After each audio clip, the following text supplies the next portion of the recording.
အဲ့တော့ကျွန်တော်ကဗျာလွန်ခဲ့တဲ့9နှစ်လောက်ကရွှေဘိုကိုသွားဟောတော့အဲ့ဒီမှာညနေပိုင်းအားနေတယ်ဗျအားနေတော့ကျွန်တော်တို့ကလှရောရွာလိုက်ဖို့ပါလားလို့ကျွန်တော်ကပြောတယ်ရွှေဘိုကလူတွေကမေးတယ်ဆရာကြီးကဘာလို့ချင်လို့လဲတဲ့အဲ့လှရောသားတွေနဲ့စကားပြောကြည့်ချင်လို့လှရောသားတွေကစကားပြောရင်အလင်္ကာတွေနဲ့ပြောတယ်ဗျဥပမာလင်္ကာနှိုင်းရှင်ပြတယ်အတိတ်တရားဝုဒ္ဓအလင်္ကာအကြီးကျယ်ကြီးတွေပြောတယ်ဝင်ကဝုဒ္ဓလင်္ကာတိုက်ရိုက်မပြောဘူးတကွက်ကျော်သွယ်ကာဝိုက်ခါပြောတယ်ဒါတွေကိုကျွန်တော်ကတက္ကသိုလ်မှာမြန်မာစာနဲ့ပွဲရတော့သင်ခဲ့ရတယ်သိတယ်ဒီလှရောသားတွေကဘယ်သွားသင်ပြီးတက်နေကြတာတော့ဟုတ်ရောဟုတ်လို့လားတန်တရားရှိတယ်ဓမ္မကတိကတွေကလည်းထဲဟောကြစာအုပ်တွေကလည်းရေးကြဟိုလှရောသွားပြီးလှရောသားတွေနဲ့အရှင်လက်လက်နားထောင်ကြည့်ခြင်းနဲ့လိုက်ဖို့ပါတယ်ပင်ကားကလေးနဲ့လှရောရောက်တော့လမ်းစုံမှာကားကလေးကိုရက်လိုက်ဟိုးရှိကလူတယောက်သက်40ကျော်ပါပဲစူပါကတ်ဆိုင်ကယ်ကလေးစီးပြီးတော့လာနေတယ်ရွှေဘိုသားကသိတယ်လှမ်းခေါ်တယ်အေးကိုကျော်မြင့်လာအောင်နဲ့ဆိုင်ကယ်ကလေးရောက်လာပါလေကျွန်တော်ထိုင်းနေတဲ့ကားပရိမောက်ဘေးမှာရက်တော့ရွှေဘိုသားကပြောတယ်ဒီမှာကွာရန်ကုန်ကလာတဲ့စာရေးဆရာကြီးတွေတဲ့မင်းတို့လှရောသားနဲ့စကားပြောကြည့်ချင်လို့တဲ့အဲ့လိုလဲပြောလိုက်ရောကိုကျော်မြင့်ဆိုတဲ့လှရောသားကျွန်တော်ကိုကြည့်ပြီးပြောပါတယ်ရပါတယ်တဲ့ဆရာကြီးတို့ကျွန်တော်တို့နဲ့တွေ့ရင်တော့သွားဆရာဝန်နဲ့တွေ့တယ်လို့ပါပဲတဲ့လှရောသားအဲ့လိုစတာဗျတဲ့မပြောဘူးကျွန်တော်ကမသိဘူးဗျဘာဖြစ်လို့တော့လို့မေးရတယ်လှရောသားချင်းဆိုအဲ့လိုမင်းရှုံးပြီရှုံးရင်ရှုံးလေမတတ်နိုင်ကိုမှမသိတာပဲသူကရှင်းပြတယ်ဗျဆရာကြီးစဉ်းစားကြည့်လေသွားဆရာဝန်နဲ့တွေ့ရင်ပါစက်ဖျဲမပြရဘူးလားဟိုပြတာပေါ့ဒါမှသွားမြင်ကုလို့ရမှာပေါ့အဲ့လိုပဲလေတဲ့ကျွန်တော်တို့နဲ့စကားပြောရင်ကျွန်တော်တို့ကရည်စရာတွေပြောတော့ဆရာကြီးကရည်အောင်မှာရည်ရင်ပါစက်ကိုဖျဲပြရမှာသွားဆရာဝန်နဲ့တွေ့တယ်လို့ပါပဲတဲ့လှရောသားတစ်ခွက်မကောက်3ခွက်လောက်ကြော်ချတယ်ကျွန်တော်သဘောကျတယ်ဗျဒီလိုလှရောသားစစ်တယ်လို့လာဗျာလို့ဆိုပြီးတော့သူ့ကိုမိတ်ဆက်ပေးတယ်ဟိုမော်တော်ကားရှေ့ကမ်းမှာထိုင်းနေတာစာရေးဆရာကြီးဤကြကွေးပဲလို့အဲ့လိုလဲပြောလိုက်ရောလှရောသားချက်ချင်းထွက်လာတယ်ဗျဟာဆရာကြီးနာမည်ကလည်းကောင်းလာကြီးလားတဲ့မနဲ့လင်းလို့လက်ဖေးဆိုင်သွားရင်မုံဘိုးမကုံတော့ဘူးကိုယ်နာမည်နဲ့ကိုတို့မြည်လိုက်ရုံပဲတဲ့အဲ့ဒါလှရောသားပဲနိုင်ငံကျော်ဟာသစာရေးဆရာဤကြကွေးလှုပ်တော့မလှုပ်လိုက်နိုင်ဘူးခံလဲရကိုယ်ရဲ့သားလို့ခံလဲရတော့သဘောကျတယ်ကဲလက်ဖေးဆိုင်မှာလက်ဖေးတောက်ရင်စကားပြောရအောင်များလို့လှရောသား6ယောက်နဲ့ကျွန်တော်တို့စာရေးဆရာ3ယောက်နဲ့စကားပြောကြတယ်တကယ်တော့သူတို့ပြောတာပါကျွန်တော်တို့နားပဲထောင်နေရပါလေသူတို့ပြောတဲ့စကားတွေကိုနားထောင်ကြည့်ပါအောက်ပြေအောက်ရွာသွားတော့မြစ်စိတ်ကမ်းအဲ့ဒါမြစ်စိတ်ကမ်းပဲกว่าလို့ပြောတာနဲ့ငုံကြည့်လိုက်တာဆရာကြီးရေလေသမန်ကလေးတွေတန်းစီစိုက်ထားလိုက်တာအလှအိမ်မှာဖက်နှက်တွေချွတ်ထားတာကြားနေတာပဲဥပမာလင်္ကာလွယ်ကလေးပြနှိုင်းရှင်ပြတယ်အလှမှာကျွေးတဲ့ငချောက်ငံလိုက်ပုံညာတဲ့မူးမြစ်ကမ်းပြီးမေးတင်နေရတယ်တဲ့ဟိုဘာဖြစ်လို့တော့ဆိုတော့ငချောက်ကငံလုံးလို့ရေတအားငတ်တော့ရေအိုးစဉ်ခဏမသွားနိုင်တော့ဘူးတဲ့မူးမြစ်ကမ်းပြီးမေးတင်ပြီးအော်တိုမက်တစ်တောက်နေရတယ်အဲ့ဒါတိတ်တရားဝုဒ္ဓိလည်းဖြစ်တယ်ဝင်ကဝုဒ္ဓိလည်းဖြစ်တယ်သူတို့အဲ့လိုလေးတွေပြောတတ်တယ်ဗျစစ်ကြောင်းကြီး9ကြောင်းတဲ့မြို့ဘောကအခုကျွန်တော်တပည့်ပါပဲခုဇော်မြင့်သိန်းတို့လူမာယာကဥက္ကဋ္ဌပေါ့နော်မြို့နယ်အုပ်ချုပ်ရေးမှူးတို့မြို့နယ်လုံခြုံရေးမှူးတို့ပညာရေးမှူးကျန်းမာရေးမှူးစိုက်ပျိုးရေးပေါ့အဲ့ဒီလူတွေရာရှိကြီးတွေပေါ့ခမရတဲ့ကျွန်တော်တို့ရွာကိုဆင်းလာကြတယ်ခမရတဲ့နေကတနာကြီးလောက်ရောက်လာကြတော့အတော်စားလာပုံကြပါတယ်ကျွန်တော်တို့ကပြောင်းမှုပြုတ်တွေချကျွေးတယ်စားလိုက်ကြတာတဲ့ဘာချပြိုင်မှုတ်တာကြနေတာပဲဥပမာလင်္ကာဗျနှိုင်းရှင်ပြတယ်မျက်စိတွေကိုပုံပေါ်လာပါတယ်ဘယ်လိုမြင်စားနေကြသလဲလားသူတို့အဲ့ဒီလိုပြောရတယ်ဗျလှရောသားကတဲ့စဘာတိုင်သွားပြီးတော့စဘာရောက်နေတဲ့တိုင်မှုကငွေရပြေစာမှာလက်မှတ်ထိုးပေးလိုက်သူများအတုထိုးလို့မရအောင်ရှုပ်ဆက်ထချလိုက်တင်းလှရောသားလှမ်းကြည့်ပြီးတော့ လုံးမနေပါနဲ့ဆရာကြီးရဲ့တပြက်စီမှင်ဆို့ရိုက်လိုက်ပြီးတာပဲကြီးတဲ့ရှုပ်တာတော့မရှိတော့ပါဘူး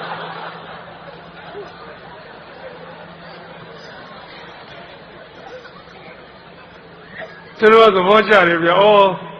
ခင်ဗျားတို့ကလည်းပြောတတ်လိုက်တာနော်လို့ယောက်ျားတွေပဲပြောတတ်တာလားလို့မိန်းမတွေရောမပြောတတ်ဘူးလားလို့ဟာ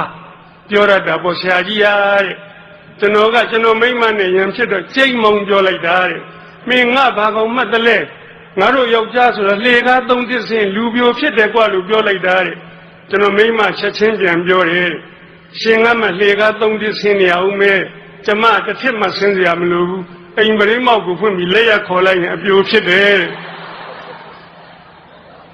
မျိုးသမီးတွေမှတ်ထားဖို့ကောင်းပါလေသူကဆက်ပြောတယ်ဗျအဲ့လိုကျွန်တော်မိမပြောတဲ့နေရာစပြီးတော့ဆရာကြီးတဲ့နောက်ဆိုကျွန်တော်တို့လင်မယားနည်းနည်းလောက်စကားများရင်အိမ်သားအကောင်တွေဘယ်မှမသွားတော့ပါဘူးတဲ့အဲ့ဒီပရိမောက်ကိုစောင့်ကြည့်နေကြမှာပေါ့ဟောလို့ခင်ဗျားတို့နဲ့ပြောရတာလဲရည်နေရတာပဲနော်လို့ဟုတ်တယ်ဆရာကြီးရဲ့ကျွန်တော်တို့ကကိုချင်းချင်းလည်းအဲ့လိုပြောပြီးတော့ရည်နေကြတာပဲခင်ဗျားရည်နေတော့ကြမ်းပါတယ်ဆေးရုံဆေးကန်းမလိုက်ရဘူးသွားရဘူးတဲ့ကျွန်တော်တို့စီတကြောင်မို့လို့ဆရာဝန်တွေဘာတွေရောက်လာရင်မပြောဘူးခင်ဗျာဘယ်ပြောမလဲကျွန်တော်တို့ကကိုချင်းချင်းပြောရည်နေတော့သူ့စီဘယ်သူမှမသွားကြဘူးတဲ့ဆရာဝန်တယောက်တော့ရောက်လာတယ်ခင်ဗျာသူရောက်ပြီး3ရက်လောက်နေတော့လူနာတယောက်ဆေးသွားထိုးတယ်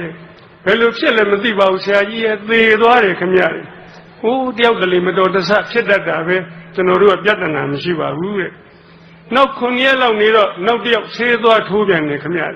သေတာပဲဗျာဟိုး2ယောက်လောက်ကလည်းဆင်မတော်ရင်စက်တိုက်ဖြစ်ကောင်းဖြစ်နေတာပဲကျွန်တော်တို့ကပြဿနာမလုပ်ပါဘူးတဲ့ဒါပေမဲ့လို့ဆေးထိုးရမှာတော့နည်းနည်းကြောက်သွားတယ်ခင်ဗျာ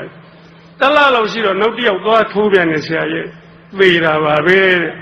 ဩဒါကြတော့လည်းနည်းနည်းများသွားပြီဒါနဲ့ကျွန်တော်တို့ကအထက်ကိုတိုင်စာပို့လိုက်ရတယ်တဲ့ဘယ်လိုတိုင်လို့ဆိုတော့ဒီဆရာဝန်ကိုမြန်မြန်ပြောင်းရင်လည်းပြောင်းပေးပါတဲ့ပြောင်းမပေးနိုင်ရင်လည်းသင်္ချိုင်းကုန်းကိုချဲ့ပေးပါတဲ့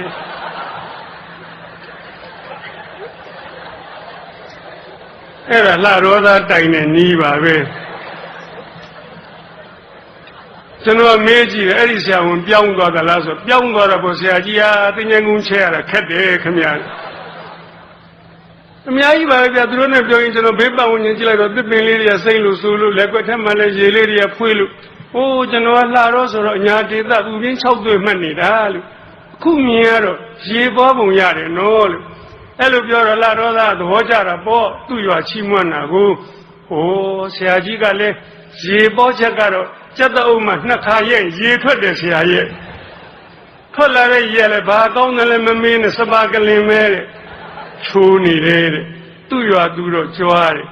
ကျွန်တော်တို့နဲ့တော့နီးပါရဲ့တဲ့ဝက်လက်မြို့9မိုင်မဲဝေးတယ်မတူဘူးခင်ဗျသူ့ကြတော့ရေသိပ်ရှားတယ်တဲ့အဝီစီတွင်းဆိုတဲ့အတိုင်းပဲတဲ့ဟိုးအောက်ဒေဝရငယ်ရိပ်ပုံတူရတယ်တဲ့ထွက်လာတဲ့ရေကလည်းဘာငံတယ်လဲမမင်းနဲ့ဆရာကြီးတဲ့အတို့မြုပ်တာရှာထားပြီးတော့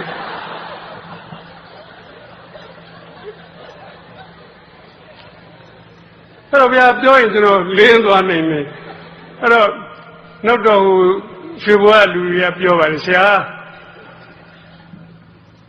ပြန်ညာအောင်ဆိုတော့လှတော်သားတယောက်ကနေအောင်နဲ့အဲ့ဒီရွှေဘွားသားတွေကြောင်းနဲ့ဆရာကြီးကိုပြောအောင်မယ်တဲ့ဟိုလူတွန့်သွားတယ်ဗျကျွန်တော်အားပေးပါတယ်ပြောပါလို့အဲ့ရွှေဘွားသားတွေကတဲ့ရွှေဘွားနေစကိုင်းကိုသွားဘောလုံးကန်တဲ့ခါမော်တော်ကားကြီးနဲ့လှတော်ကိုဖြတ်သွားတယ်ခင်ဗျာ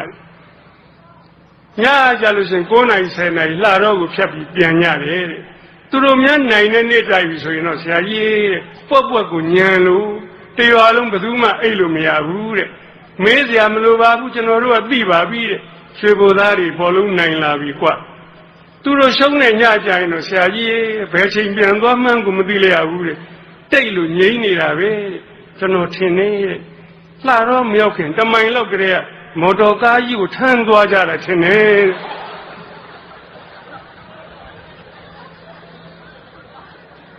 ရွှေဘိုသားမျက်နှာပြတ်သွားတယ်ဗျအဲ့ဒါကိုလှတော်သားတယောက်ကသတိထားမိတယ်သူများသာပြောရတာပါဆရာကြီးဟာကျွန်တော်တို့လှတော်အကောင်တွေကလည်းမကောင်းပါဘူးတဲ့ ရေအိမ်တွေတိုင်းငါးပဲလုံးလို့သေးတောင်ပေါက်မထားရပါဘူးတဲ့ရှိဖို့သားလည်းကျေနပ်သွားပါလေအဲ့တော့ကျွန်တော်တို့လည်းပြန်လာခဲ့ရဒါကလေးကိုကျွန်တော်ကသဘောကျလို့စာကလေးတစ်ပုဒ်ရေးပါတယ်လှတော်သားနှင့်စကားအလင်ကပြီးခဲ့တဲ့7 လလောက်ကပဲကျွန်တော်ဟိုးထက်ပင်လယ်ဘူးကိုသွားဟောတော့လှတော်ကိုဖြတ်သွားရတယ်ဗျအဲ့ဒါလေးကိုသတိရတာနဲ့ကားခနဲ့ရဆက်မအောင်ကွာလို့လှတော်သားတယောက်နဲ့စကားတခွန်းရပြောကြည့်ပါဦးမဲလို့ကားပေါ်ဆင်းသွားတော့ဘိုးကြီးတယောက်မော်တော်ကားလမ်းဘေးမှာရက်လို့လမ်းပြင်နေတဲ့လမ်းချိတ်ဆက်ကြီးကိုကြည့်နေတယ်ကျွန်တော်သူ့သွားမေးတယ်ဦးလေးဘာကြည့်နေတာတော့လို့အဲ့ဒီလမ်းချိတ်ဆက်ကြီးကိုကြည့်နေတာပါဗျာတဲ့လမ်းချိတ်ဆက်ကဘာမြန်းဆန်းလို့တော့ဆန်းနေဗျာအဲ့ဒီလမ်းချိတ်ဆက်ကဂီယာဘောက်ကနောက်ကိုလှိမ့်လို့မရဘူးတဲ့ရှေ့ကိုတိုးလို့ရတယ်ပြောကြတယ်ဒါကြောင့်မို့လို့ကျွန်တော်အဲ့ဒီလမ်းချိတ်ဆက်ကဂီယာဘောက်ကိုဖြုတ်နှားပြီးတော့စပားဈေးမှာတက်ချင်လို့တဲ့စပားစီကနောက်ကြည့်လိမ့်နေတယ်ရှေ့ကမသွားဘူးအတူမို့ဗျာအဲ့လိုကတိကတ်စဉ်းစားရတယ်အဲ့လှတော်သားဗျာဒါနဲ့ကျွန်တော်သဘောကျတာနဲ့ဦးလေးသက်ဘယ်လောက်ရှိပြီတော့လို့မေးတယ်အဲ့ဒါကိုသူကနှလုံးကနန်းတောင်းနေထင်သွားပုံရပါတယ်89ပါဗျာတဲ့အာလို့လည်းမရပါဘူးတဲ့